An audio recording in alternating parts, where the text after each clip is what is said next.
He grew up in a fish and chip shop in suburban Melbourne, the son of Greek Cypriot immigrants, to become the most powerful person in Australian sport. He's a former AFL player, a former boss of the Players' Union, and is now in his 9th season as the AFL Supremo. Hello, I'm Mike Sheehan. Welcome to Open Mic and to my special guest, Andrew Demetriou. Welcome, Andrew. G'day, Mike. Let's have a genial chat tonight. Well, you've been smashing me around the head the last few times we've met, on the couch, on 3AW. Can we just have a pleasant fireside chat? In front of the fireside? No, not a problem. Be a pleasure. Now, you've got what most people consider to be the best job in the country. You live in a mansion in the exclusive suburb of Toorak. You're taking in $1.8 million a year. It is the lucky country, isn't it? You've heard me say this on many occasions. It's a great privilege to serve the game. I've always believed that from the time that I was appointed, that this is a wonderful game that's been served by wonderful people. My predecessors have done a fantastic job, back from Alan Aylett through Jack Hamilton, Ross Oakley, Wayne Jackson. I'm probably just in the long line of beneficiaries, to be honest, Mike. So I've never taken it for granted. Understand fully the obligation that all of us who serve at the AFL have to the game and to the public. And I've always believed I'm very, very lucky and very, very fortunate to be in this role. You're a 100-game player, which is no mean feat. What sort of footballer were you? I mean, I remember watching you play. My memory was that you were lean, quite quick, and had a shocking moustache. Well, the moustache was a highlight. I had a bit of a mullet there at one stage. Oh, look, I was probably a good ordinary player, as Jack Dyer would say. I certainly wasn't blessed with lots of ability. I couldn't mark. Kicking was okay. I sort of honed those skills over a long period of time. I guess I had pretty capable hands. I didn't fumble that much. I mean, Slug Jordan told me that at training one day in under 19s, you don't fumble, son.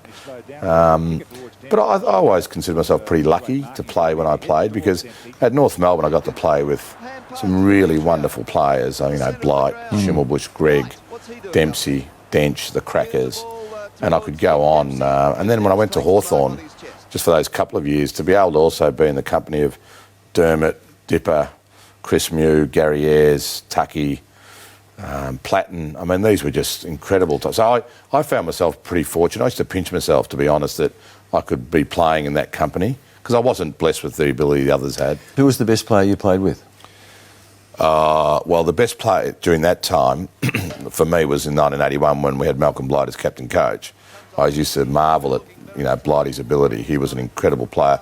He didn't train much because he was getting on in years, and he had all sorts of issues with varicose veins, and plus he didn't like training, I guess. But he'd train on a Thursday night and come out and kick 6 or 7, and he did some mercurial things on the ground. So he was a beautiful player to watch. I mean, just a beautiful, balanced player. Why did you go to Hawthorn? I got chopped at the end of 87. Is that Cabes? No, the coach was John Kennedy then. And as it turned out, it got spoken to by Footscray. Mick Malthouse was coach, and Hawthorn. And I thought Hawthorn was just a wonderful club. I was living in Kew. I was teaching. So I thought Hawthorn's not a bad place to go. It's not far to travel, and they're a wonderful club. They've had great success. So if I could sort of make it into that team, I'd feel pretty privileged, and I got to play a couple of games, so I was pretty thrilled with that. Were you a sledger? My guess is you probably did have a bit to say on the ground, were you? No, I wasn't a sledger. In fact, if I sledged anyone, it was probably umpires, which I don't. You can't do that. I know the rules. They weren't some of my great moments, but no, I don't think I was a sledger. In fact, I was probably the opposite. Now, lots of recent speculation about your future. I don't mean in the immediate sense, but in the not too distant future. Have you set a path in your career? I mean, are you at the AFL for a specific term or not? No, not really. We've never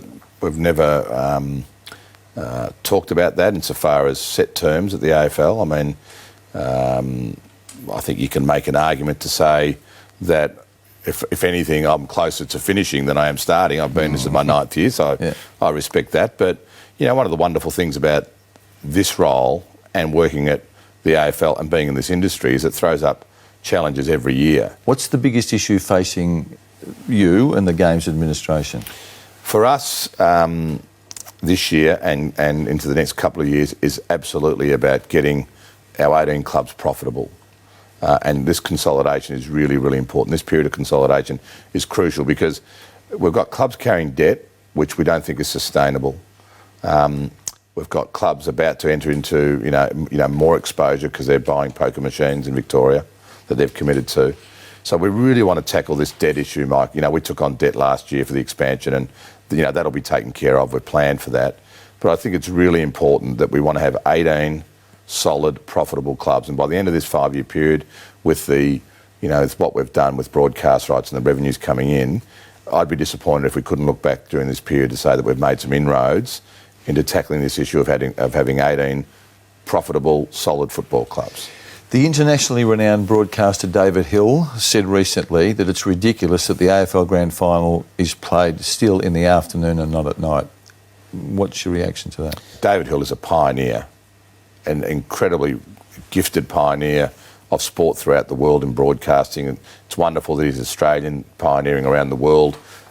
What he's done here with World Series cricket, and then what he did with, B-Sky B with English Premier League, NFL. You can't knock David Hill's credentials. They are phenomenal.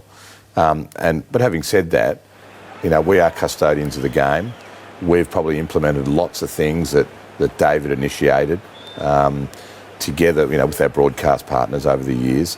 The game you see today is completely different than what used to be broadcast. And interviewing players, coaches on the bench, and getting into the rooms and all the stuff, the sound and the camera angles and super slow-mos. But, there are some things which we say are sacrosanct, and we've held our line pretty much on Good Friday football, on, daytime grand finals.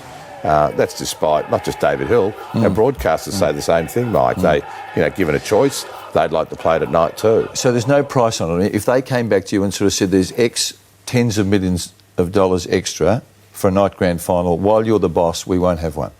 Well, I don't make the decision solely. Yes, It'd have to be that'd have to be a decision taken by the AFL Commission after consultation. But you've heard me say, Mike, that it's not about the money. I mean, some things that aren't for sale, and the best example I can give you, put aside the night grand final, we would never ever sell our schedule or our fixture to broadcasters or to anyone or to government. We pick the games because we think we know what our supporters want. We think we know what we should put on Friday night, Saturday afternoon, Saturday twilight, Saturday night, etc., etc. And wouldn't matter what was offered to us. We would never give that right up, never. Wouldn't matter if it was a number that would blow us away. We wouldn't sell it. Okay. Early days, I understand that, but who do you think might play off on that famous Meatloaf day on the calendar of the grand final? Yeah, well, it won't be Meatloaf playing. I'll give you the big tip. Whose selection, just before we go to that, you're all hand-passing that around the office like Diesel Williams. No, I've accepted it. You've accepted it. I've accepted it. We had a choice of Brian Adams. We had a choice of Brian Adams and Meatloaf. And bloody hell, Mike. Give me Brian Adams all day, every day. That's not retrospective. No, but look, got that one wrong. But I think Hawthorn are going to be I think Hawthorn are going to play off for whatever reason. I'm probably like everybody else. I've thought that for a while, particularly watching them in last year's preliminary final. And the other team, I quite like Collingwood or Carlton. But I don't know why. We haven't gone out on a limb. Oh, you've left, I suppose, the Premier out. Yeah, but I mean, Geelong, they win every second year, Mike. What will be the headline entertainment act and grand final day this year? No Meatloaf. Well, is the ACDC deal, will that be extended into an appearance on grand final day? I don't know. I mean... wouldn't you know, though? If you've done a deal with them, wouldn't that have... No, not necessarily. I mean, ACDC traditionally do not play at sporting events, so we know that. But what I do know is that our act this year at the grand final better be good, because despite what people say, if anyone ever says that the pre-match entertainment doesn't mean anything on grand final day, they are delusional. I agree with that. There's a view that you're creating this media unit which will be football's version of Pravda. You'll have, it's allegedly having... That's normally a view that's put out there by the media. Even before the media unit. Yeah. More than 100 people in it. Is that true? 105. 105 people. And are you going to demand that the clubs issue their stories through that media unit? No, not at all. In fact, the clubs from time to time will issue stories through their own websites, Mike, as they do now. And you've even seen Collingwood the last couple of weeks on Fox Footy Channel with their program where they've broken the story of Scott Pendlebury's 4-year signing, and they've broken the story of. Well, they haven't actually broken it, Andrew, have they? I mean, it's their own story. No, I know, but they've done it through their own program. Isn't that sanitised? Is that healthy? If you're taking the media, if I put my media hat on, isn't it healthier if we've got an independent media getting those stories rather than them being issued by the clubs and the AFL on a timetable that suits them? I think it's very important that what you just said is maintained. That's an independent media. And you shouldn't underestimate that the AFL and the clubs can be independent as well. I mean, our charter is to have a reputable, credible AFL media division. What about if they whack the chairman or the CEO? So be it. I mean, I get whacked every day. No, but I'm talking about people that you're paying. Doesn't worry me. I don't go in there and I don't say to the editors or anyone, please write this or please write that, and you went a bit hard on that. I don't do that to people that aren't part of you know my view. I've never rung an editor to complain about a story, or I've never rung... Is that true? Absolutely true. You've never rung an editor to complain about a story or its treatment? No. My view is, and you can ask Peter Blunden when he was editor, or Simon Pristall, or you can John Hardigan, the only time that the AFL takes umbrage with a story through me is if it's factually incorrect. And we hold the media accountable and often get apologies if we have to, or retractions. But on opinion pieces, Mike, or on stories, I couldn't care less. That's the freedom of the press. So be it. It's long may it live. They are purely opinions. Brad Scott, the North Melbourne coach, said recently he thought gambling was the biggest issue in the game. Do you share that view? It's an issue in the game. There's no doubt about it. I don't know if it's the biggest issue in the game. I mean, we've got lots of very big issues, but it's an issue. I mean, we've identified that, and you've heard Adrian Anderson and I say one of our great challenges is the integrity of the game. And the integrity of the game is threefold. One is we must have a salary cap that is complied with. Two is we've got an illicit drugs policy, and we've also got a performance-enhancing drugs policy. So we can't have performance-enhancing drugs come into the game. And the third one is this issue around information sharing, betting, gambling that could pervade the industry. If any of those pillars, Mike, get attacked and the public starts doubting that what they're watching on the ground is not pure, it's a massive issue for the game, because you take away the pureness of the game, whether it's salary cap, they're cheating or not cheating, or is he on drugs or not on drugs, or are they throwing the game because of betting? That is the potential. It's a long way back from there. It is. I must say, there is some confusion and some apparent conflict with so many football clubs are involved with betting agencies, and yet you're so strict on the betting in the game. You don't see a conflict there? I can understand why people think that's a conflict, but we're involved with betting agencies. But I've got to say that if we weren't, we'd never get any information. Up until the time we all signed with the betting agencies through legitimate agreements, up until then we didn't get any information on the betting. And now we get all information on the betting sheets. That's how we track the trend. That's how we find people who are betting. That's how we've got our sort of anti-corruption unit established, Mike. So that is very important as part of tackling and challenge and really having a go at this integrity issue. You're a punter. You're a keen punter. I am. You love the races. Did you bet on football? I reckon before I joined the AFL, I would have had a footy quad. I would have had a footy quadrella. Not very successfully. Is there something that, I mean, talking about the punt, I know you like it and I know you love the racetrack. Are there other things that you've got 4 kids? Have you got time to actually pursue an active hobby like you golf? Are you still interested in golf? Interested in golf, but I just haven't got time to do it. Not because I don't have time to do things in my private life, because I spend all my private life with my wife and children, which I adore and I love. And they're very special times, and probably the greatest joy that I can think of, Mike, in my whole working career at the AFL is that my twins were born 2 days after I started the role, and we've got 4 children now who've all been born during this period. And to be able to work at the AFL, which is a great joy, and go home and watch these children grow and see how they've developed as people and how you can influence that with my wife and I. I'm very proud of our family. I'm very proud of the way, my wife, Simone, has raised our children, and I'm very proud of the effort that I've made, because it's very, very rewarding. What gets up your nose in your normal daily life outside of football?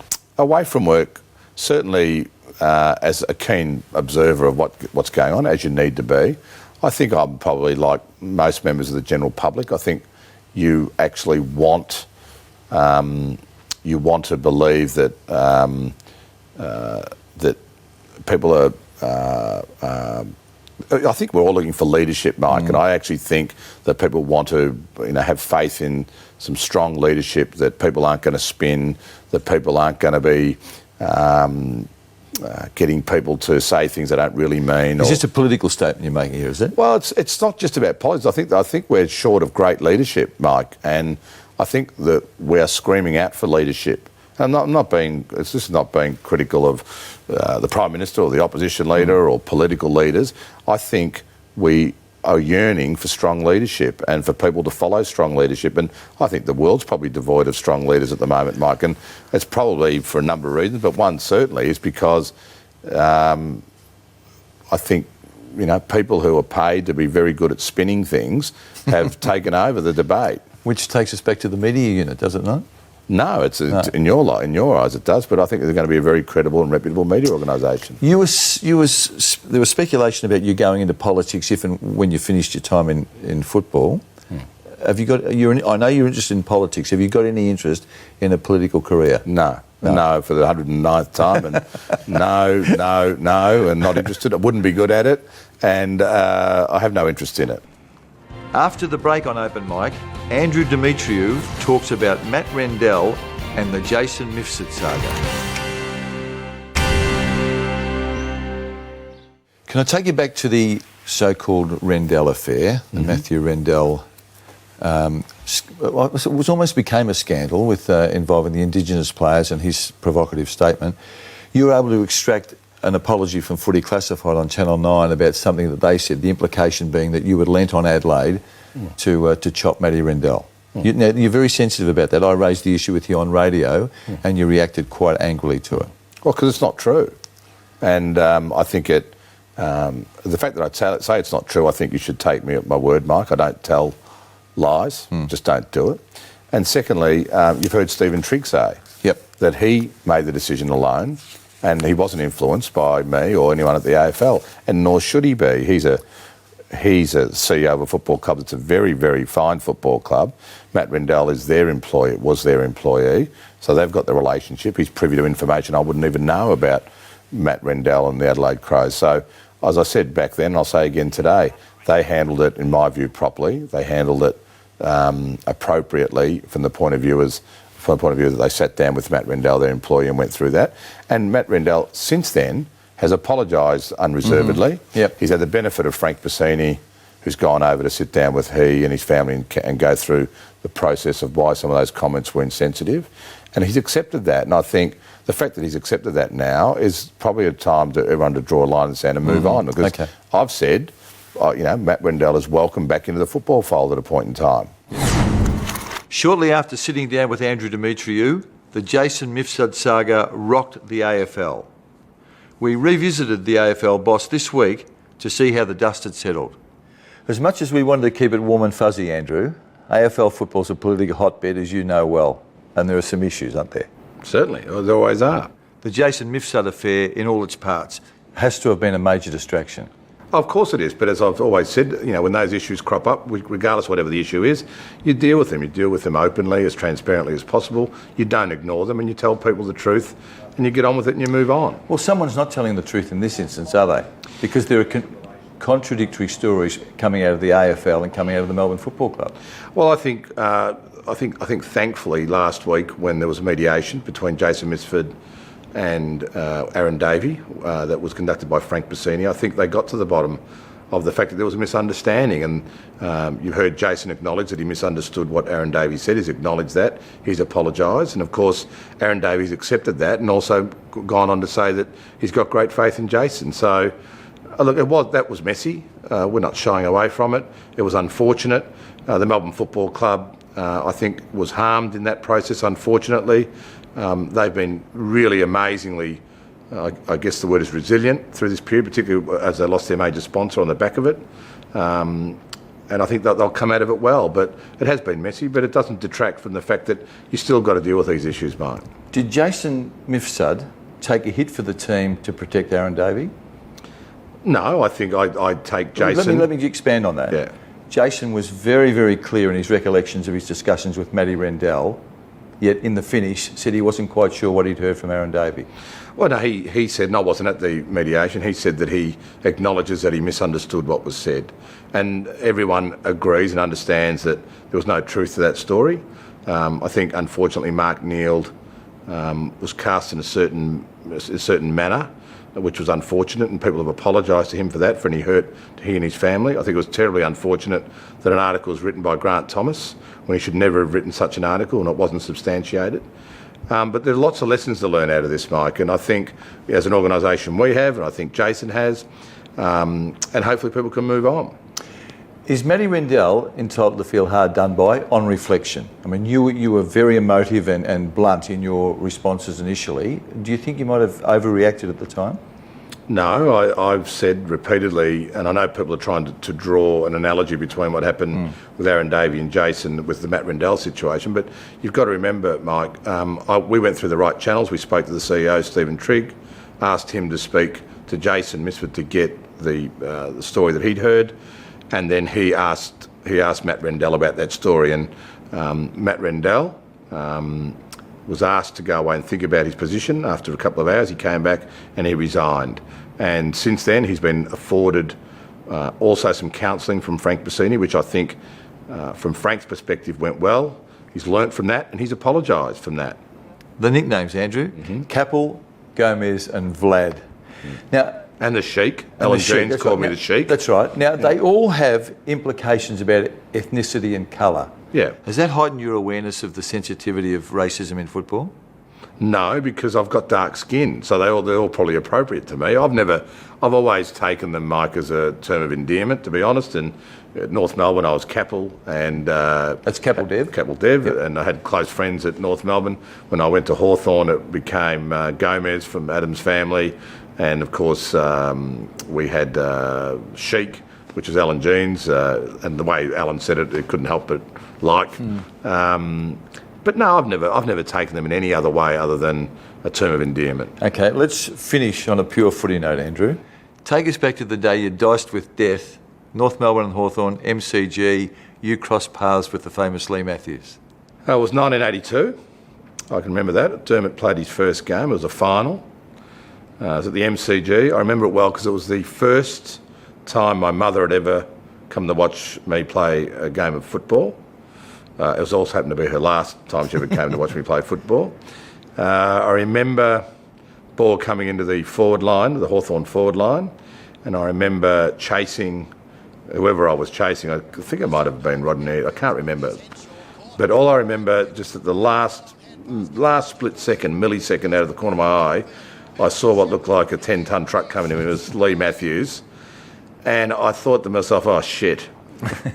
And then I woke up and I came back on the ground. Obviously, the concussion rule wasn't in place back then, but it was an incredibly brutal, fair, solid bump and I left myself exposed. And I learned a great lesson from that because I learnt actually never to expose myself again like that because it was purely my fault when it was all said and done. I thought it was a legitimate bump. Oh, was it really? So there were no arm raised from no. And when Lee hit you with that force and that velocity, you remained hit and it hurt. Mrs. Demetriou decided she'd seen enough AFL at that point, had she? She was distraught and my father often tells me the story about how distraught she was and she never did go to a game again and I'm glad she didn't because she might have jinxed me. Andrew, thanks for your time. Good luck for season 2012. Thanks, Mike. All the best.